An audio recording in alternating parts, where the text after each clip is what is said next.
Você já parou para pensar que a sua empresa pode estar pagando impostos a mais? O nosso sistema tributário é bem complexo e é comum as empresas pagarem mais do que o devido. Saiba que é possível recuperar os valores dos últimos 5 anos e reforçar o seu caixa. A Fortus Tax é especialista no assunto e já ajudou muitas empresas nos seus 18 anos de atuação. E o mais importante, você só paga pelo serviço depois que o dinheiro estiver na sua conta. Fortus Tax. Pagar o justo é o nosso forte.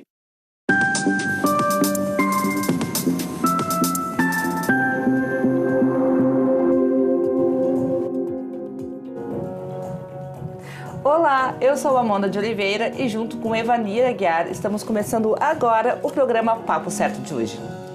De segunda a sexta, às 8h30 da noite, estamos aqui e falamos sobre diversas áreas do direito, política, empreendedorismo, economia, turismo, finanças e saúde. E o papo de hoje é empreendedor. A trilha é IPO e como organizar a sua empresa para receber investidores e se preparar para uma operação de M&A.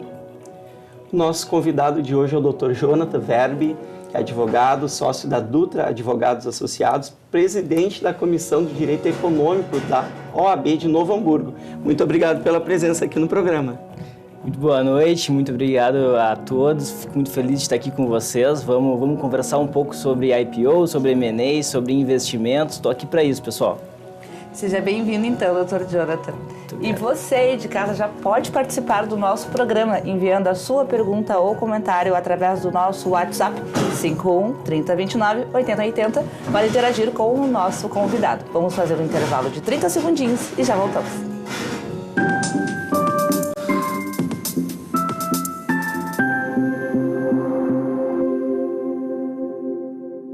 Tá difícil encontrar o profissional certo para a sua empresa? Precisa de alguém detalhista para aquela vaga no financeiro?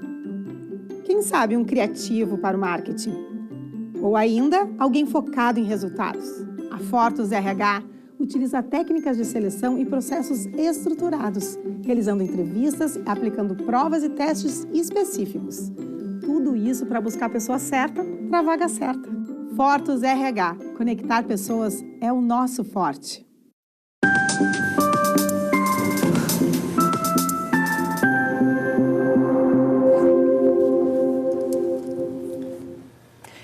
Estamos de volta e não se esqueçam que o Papo Certo está sendo transmitido simultaneamente pelo YouTube e Facebook.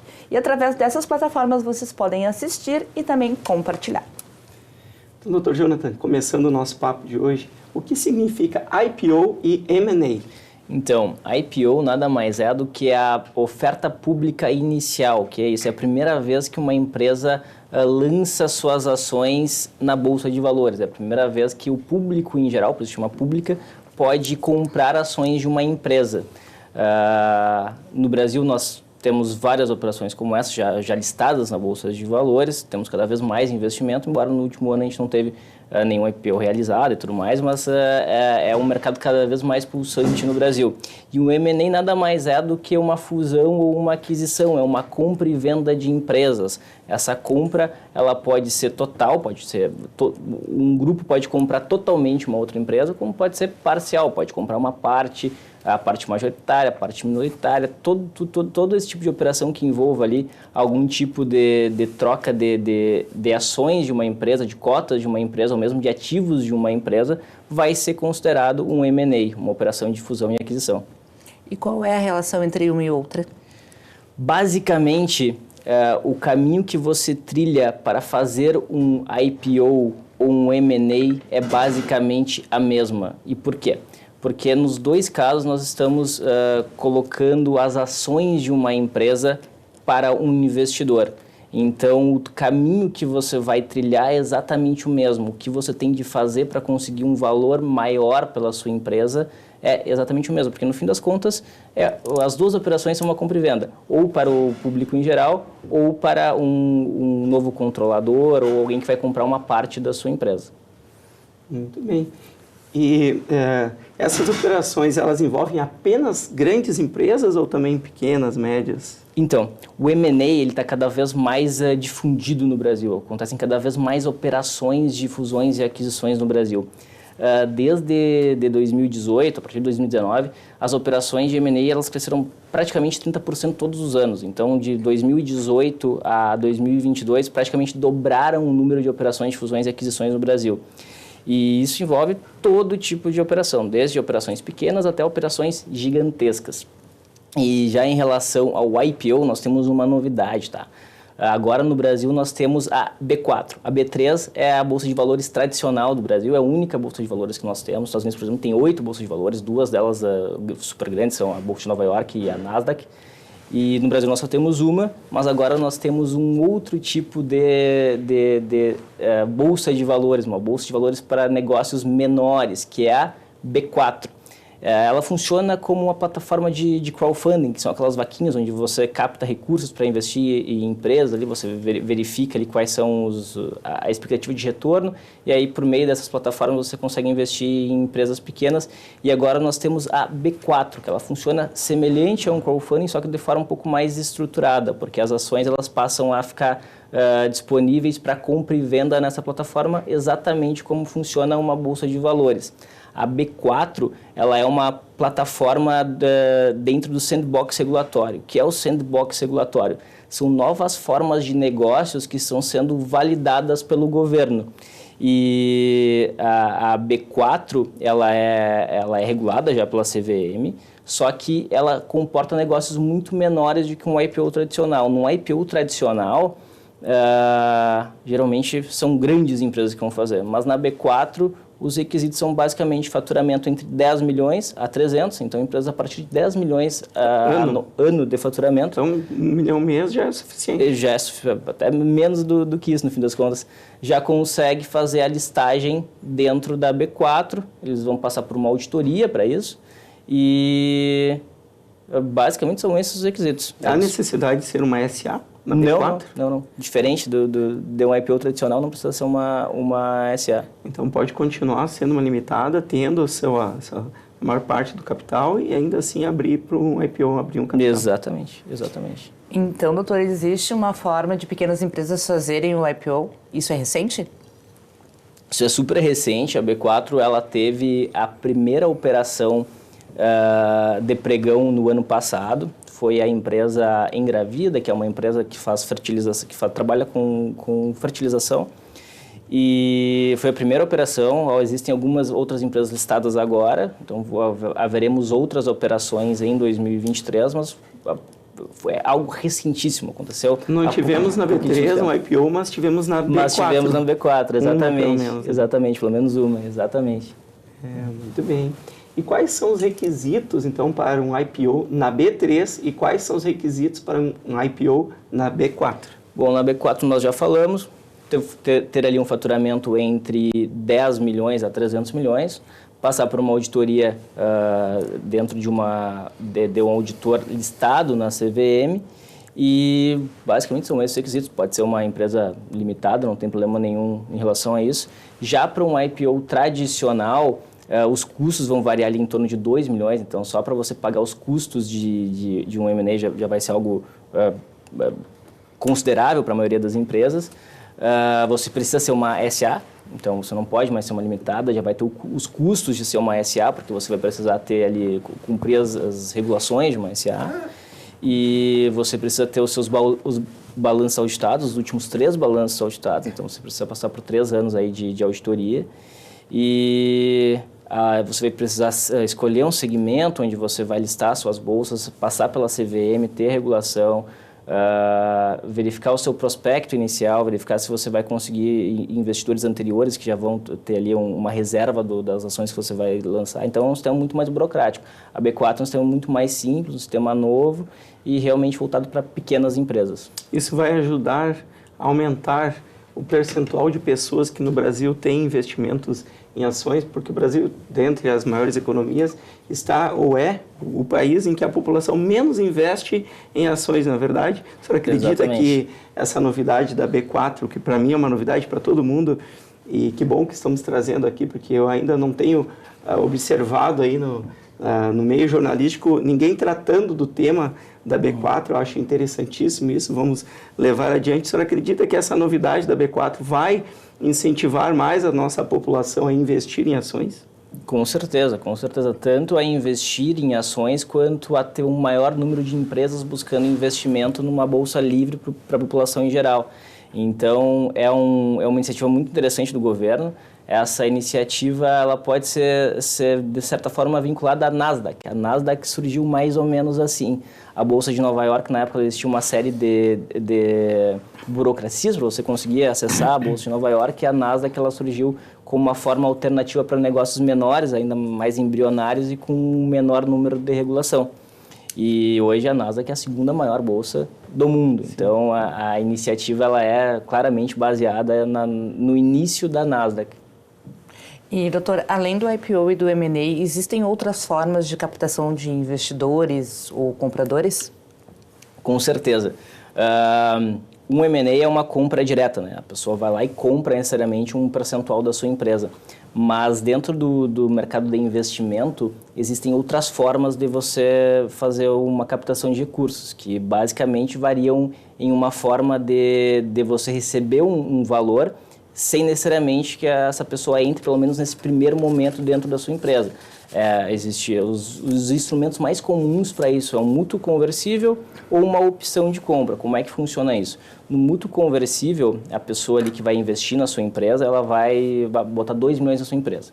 E aí esse valor entra como um empréstimo. Aí, se você desempenhar bem a sua empresa, tiver bons números dentro de um período pré-determinado entre as partes, vamos dizer, 2 anos, 1 ano, 2 anos, esse investidor vai escolher se ele vai querer entrar na empresa, e esses 2 milhões vão ser convertidos em participação de cotas ou de ações na empresa, ou se ele vai querer receber esse valor de volta como um empréstimo. E geralmente vai ser ali um valor menor do que você teria com uma instituição financeira, mas você vai ter que devolver esse dinheiro para ele.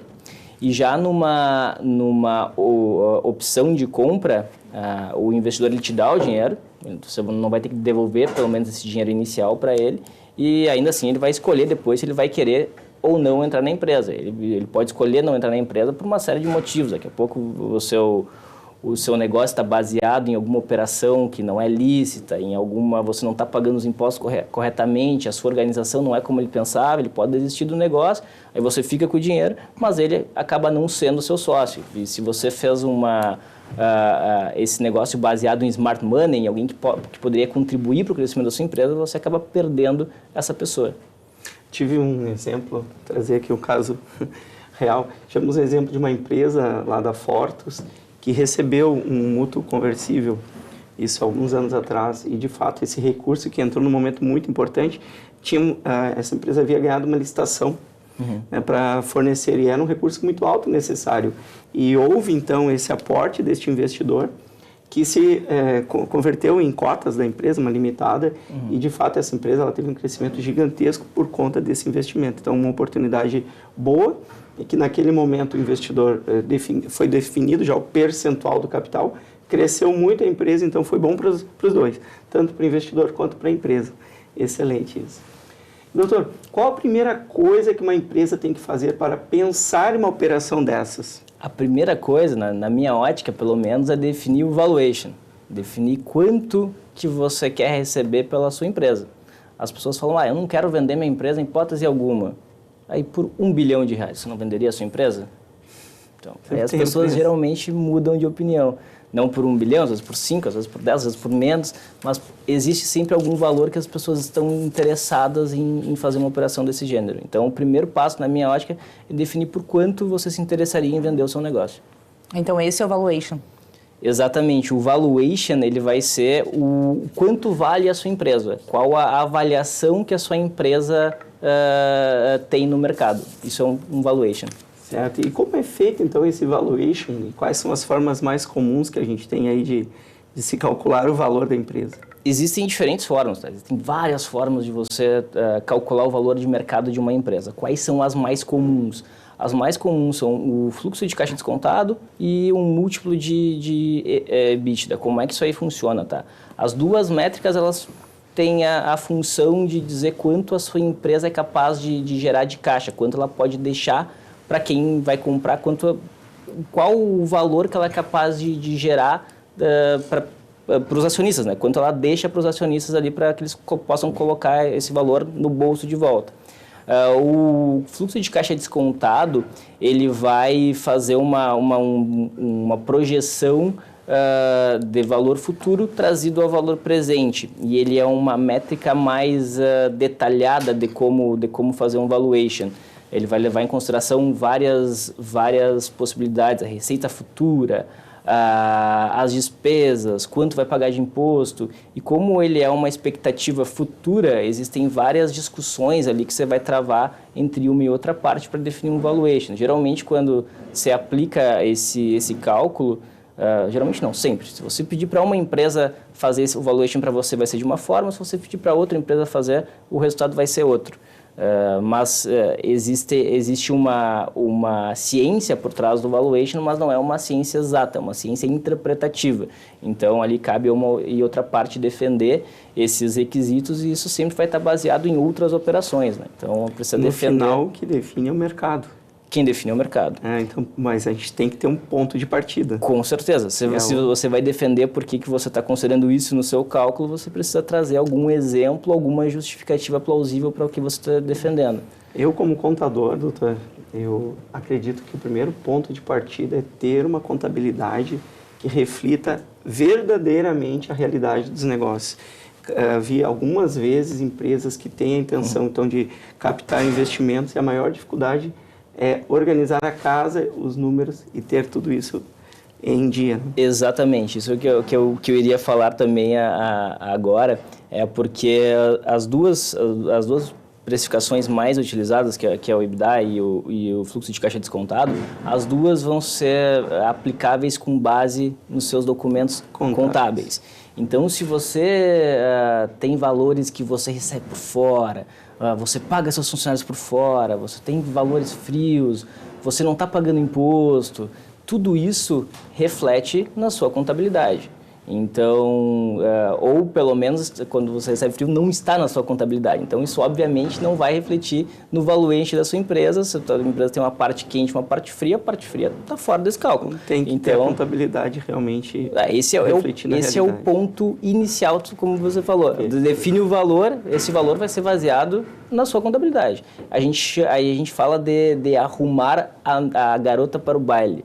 O baile é a operação de M&A, é o IPO, a contabilidade vai ser o vestido, vai ser a maquiagem, precisa estar ali de uma forma atrativa para quem estiver no baile. Pô, vou arrumar um namorado no baile, precisa estar bonito, precisa estar bem arrumado, é a mesma coisa. Pô, pode ser o garoto do baile também, precisa de alguma forma atrair as pessoas, e é a contabilidade que vai gerar essa atração. Perfeito, muito bem colocado. Pessoal, a gente chegou no final do nosso primeiro bloco. Vamos fazer um intervalinho de 30 segundinhos e já voltamos com o Papo Certo. Fiquem com a gente.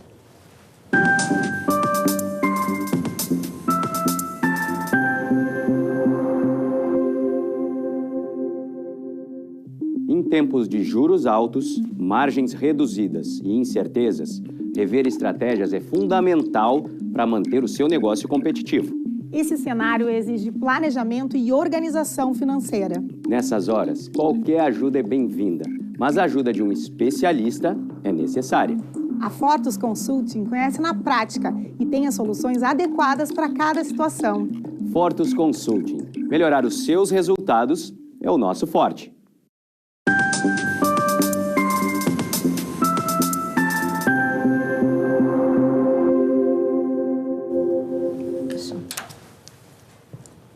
Voltamos e o programa também está sendo transmitido pela Rede Litoral de Televisão através do canal 6 da NET Claro Litoral, NET Claro 521, Vivo 513, TVN e Tubarão. Doutor, o que a empresa deve fazer para atingir este valor de mercado? O que deve fazer para o seu negócio valer mais no mercado? Então, como você falou, a primeira questão é você ter a contabilidade em dia. Tudo que você faz na sua empresa precisa estar devidamente registrado na contabilidade. E aí, depois disso, depois de regularizar a sua empresa do ponto de vista contábil, você precisa também criar uma tese de investimento. O que é que eu vou fazer para a minha empresa, como é que ela vai gerar esse valuation que eu estou pretendendo e isso se dá com uma forma de estratégia de mercado. Por exemplo, eu quero atingir um valuation de 100 milhões e eu tenho uma rede de livrarias, de papelarias. Você vai verificar quanto se paga no mercado por uma papelaria. E aí você vai ter ali, se você calcular o EBITDA, ele vai multiplicar por 8, por exemplo. 8 anos de receita que você vai ter para o futuro. O EBITDA não é só isso, mas, bom, não vamos entrar nessa discussão agora. E daqui a pouco, por outro segmento, você vai ter um múltiplo muito maior, um múltiplo de 12, 16. E aí, talvez, a melhor estratégia para você seja migrar das suas atividades normais, que são ali de livraria e papelaria, para um outro tipo de negócio. Daqui a pouco você vai criar um e-commerce, e aí o múltiplo que se paga para e-commerce é muito maior que o de papelaria normal. Então, você vai traçar um plano para que você se torne um produto digital ou uma empresa de tecnologia, ao invés de uma simples livraria. Você vai verificar ali o que tipo de investimento os fundos fazem.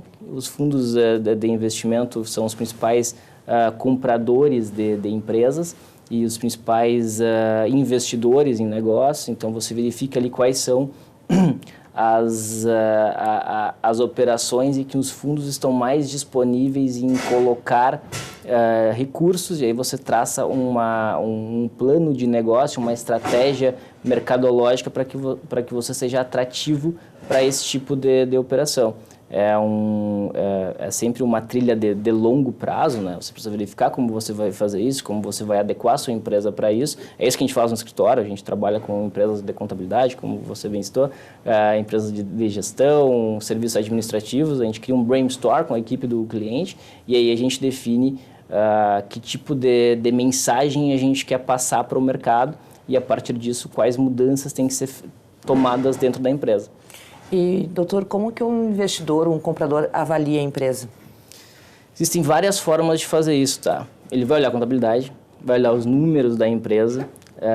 Quando você inicia uma operação de M&A, a primeira coisa que você manda para um fundo de investimento, para uma empresa compradora, é um teaser. O que é um teaser?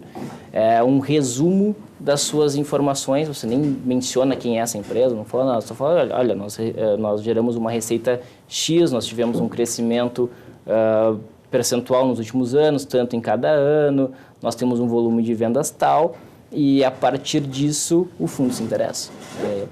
A gente manda para vários fundos, a gente verifica quais deles teriam atração para o teu tipo de negócio, e aí com isso o fundo diz se está interessado ou não, diz ali qual é o teu segmento, quais são as tuas principais fontes de receita, e com isso o fundo ali começa a conversar com você, pede mais informações, você firma um NDA, que é um acordo de confidencialidade, e aí a partir disso ele vai verificando as suas informações contábeis e financeiras e verifica quanto ele está disposto a pagar por aquele negócio. E por que é que uma empresa compra outra empresa, tá? Porque quem está comprando tem sinergia com o negócio que está vendendo. Basicamente, aquilo que ele vai comprar vai trazer algum ganho a mais para ele, ou vai criar uma verticalização ali no processo produtivo dele, ali, daqui a pouco ele tem uma rede de mercados e ele vai comprar uma empresa de móveis porque com os móveis disponíveis para o mercado ele vai ter um custo menor de aquisição das bandejas, isso vai gerar um ganho para ele, então ele vai comprar uma empresa de móveis. Então não é só a preocupação com o número propriamente dito, tem toda uma estratégia. Tem toda uma estratégia de mercado, você precisa saber exatamente o que é que aquele fundo quer com o seu negócio. Pode comprar com valor além do que vale? Com certeza. O papel dos dois investidores aqui, dos consultores, de quem está comprando e quem está vendendo, é trazer o melhor negócio para a sua parte. Quem está vendendo tem que saber tem de procurar descobrir quanto dessa energia isso vai gerar para quem está comprando. E aí ele consegue aumentar o valor daquilo que ele vai pedir. Muito bem. E com o que mais a empresa deve se preocupar quando estiver buscando um investidor ou um comprador? Regularidade. Compliance. Basicamente, compliance é estar regular, estar em conformidade com as leis, com as políticas da empresa, com as políticas de mercado. Você precisa estar de fato legal, regular, ter com certeza de que não são feitas atividades indevidas na sua empresa. Isso não é só por parte do sócio, tá? Mas daqui a pouco, se o teu vendedor ele paga ali algum tipo de benefício para quem está vendendo e aí os dois ganham com isso. Ele está tirando recursos da empresa de uma forma que tu não sabia. Ou em sentido contrário, o teu vendedor também está pagando o comprador ali, estão tendo um arranjo entre eles. Você precisa ter políticas claras para que a tua equipe não faça esse tipo de prática e que você tenha controle do que está sendo feito. Além disso, você precisa ter instrumentos societários que te permitam fazer essa operação. O que isso quer dizer? Eu quero vender minha empresa, sou teu sócio. Eu tenho 80%, você tem 20%. E aí aparece um comprador que quer comprar toda a nossa empresa. Eu posso vender? Não, só os teus 80%. Só posso vender os meus 80%. E como é que você supera isso? Tem um instrumento que chama acordo de sócios. Um acordo entre nós dois, e aí a gente fixa ali uma cláusula de drag along. O que é um drag along? É o direito de vender toda a empresa, se você sendo sócio majoritário, em igualdade de condições. O que isso quer dizer? Se ele está pagando R$1 por cada cota que eu tenho, ele vai pagar R$1 por cada cota que você tem também. Sim. E aí você é obrigado a vender junto comigo a sua participação. Mas se eu tiver esse acordo, né? Se você tiver esse acordo. Não adianta depois que chegar a proposta você decidir mudar, né? Porque afinal de contas isso não daria certo. Sim. E doutor, como que são feitos esses investimentos? Bom, existem várias formas de investimento. Você pode fazer a compra e venda total da empresa, você pode fazer a compra e venda parcial da empresa, você pode fazer um mútuo conversível, que é um direito como a gente falou no começo, é um direito de um dia adquirir a participação societária. Quando você fala de IPO, essas ações vão a mercado, então você faz uma oferta das suas ações, de uma parte das suas ações da empresa no mercado. Geralmente você já tem investidores para comprar ali um percentual das ações que vão ao mercado. Então existem diversas formas de fazer isso. A mais comum em fusões e aquisições é a compra direta. Em investimentos é um mútuo conversível, como você citou antes, que teve um exemplo aí de uma empresa conhecida. E hoje, em mercado de capitais, a B4 está surgindo como uma nova alternativa, mas a gente teve uma operação até agora, tem algumas empresas rodando operação este ano, mas é algo muito insípido ainda. Muito bem. Doutor, em 22 nós não tivemos nenhum IPO da B3 no Brasil. Você considera algum motivo para isso ter acontecido? Sim, são vários nesse caso. Vários, né? Pode trazer para nós. Porque 2022 foi ano de eleições. Sempre em ano de eleições o número de IPOs ele diminui. Por quê? Porque já tem uma incerteza do que vai acontecer nos próximos anos, né? Então o investidor ele já fica mais receoso. E, portanto, as empresas também. Então, se eles acham que o investidor vai botar menos recursos para a compra de participação societária, ele não vai fazer o investimento agora, porque isso é dinheiro para ele. Outra questão, juros elevados. Nós estamos passando por um momento que os juros estão muito altos. Então, como a gente não teve nenhum IPO em 2022, provavelmente em 2023 a gente vai ter, ou não vai ter nenhum, vai ter poucos também. Por quê? Porque é mais confortável para o investidor investir em renda fixa do que uma renda variável como é o IPO. Como ele está tendo um bom ganho ali com os valores em renda fixa, é mais difícil dele partir para um investimento. Uma linha bem didática. Chegamos ao final do programa, gente. Passou voando, hein? Muito interessante realmente esse tema, Dr. Jonathan. Muito obrigada pela tua presença aqui conosco. Muito obrigado. E eu agradeço a vocês por terem nos assistido e lembro que é reprisado às 7h30 da manhã. E para quem perdeu o programa também pode assistir lá no nosso canal no YouTube. Então amanhã às 20h30, espero todos vocês aqui no Papo Certo com Papo de Saúde. Até lá!